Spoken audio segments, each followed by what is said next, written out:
देखिए, नवजोत कौर सिद्धू जी ने जो भी बोला वो अपनी अंतरात्मा के साथ बहुत सच बोला कि कैसे कांग्रेस पार्टी एक भ्रष्टाचारियों की पार्टी है और भ्रष्टाचार करती है। उनका खुलासा किया कांग्रेस पार्टी किसी भी बड़े नेता का, ना स्टेट की नेशनल लीडरशिप का, ना नेशनल लीडरशिप का, किसी का डिनायल नहीं आया, ना ही एडमिशन आई।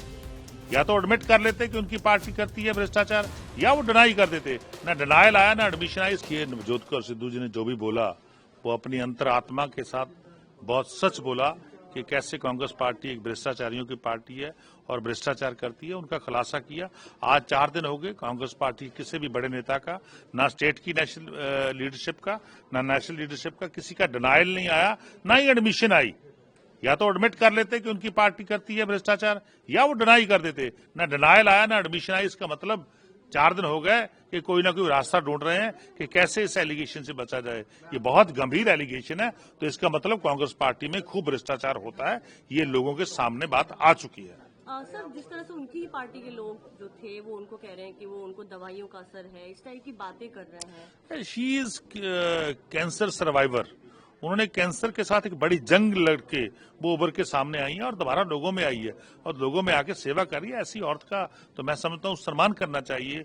उनसे तो बहुत कुछ हमें सीखने को मिलता है, पर लेकिन उसका अपमान जो है कांग्रेस पार्टी कर रही है, उसको डरा रही है, धमका रही है, उसको सस्पेंड कर रही है, कभी उसको बोलते हैं कि आपके खिलाफ केस करेंगे।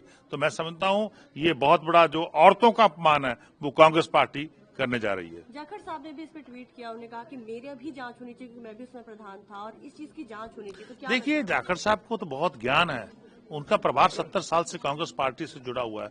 70 साल का वो एक किताब लिख दे, छोटी सी 2-2 पेज की लिख दे, जल्दी जल्दी में लिख दे कि इस सरकार में इतना हुआ था, इस सरकार में इतना हुआ था, इस सरकार में इतना हुआ है। क्योंकि 70 साल वो कांग्रेस पार्टी में रहे, उनके फैमिली जो है वो कांग्रेस पार्टी में रही, तो उनको ये लिख देना चाहिए, लिख के कंप्लेंट दे देनी चाहिए। बिल्कुल कार्रवाई करेंगे, उनका स्वागत करेंगे। उनके जो आंकड़े वो देंगे कि जब कैप्टन साहब थे कितने पैसे दिए गए थे, जब वो लीडर ऑफ अपोजिशन थे कितने पैसे दिए गए थे, उनका अपना भतीजा कांग्रेस पार्टी में है, कितने पैसे देके वो टिकट लेते थे। ये उनको ज्ञान है, तो मैं समझता हूं उनको ये ऐसा खुलासा कर देना चाहिए।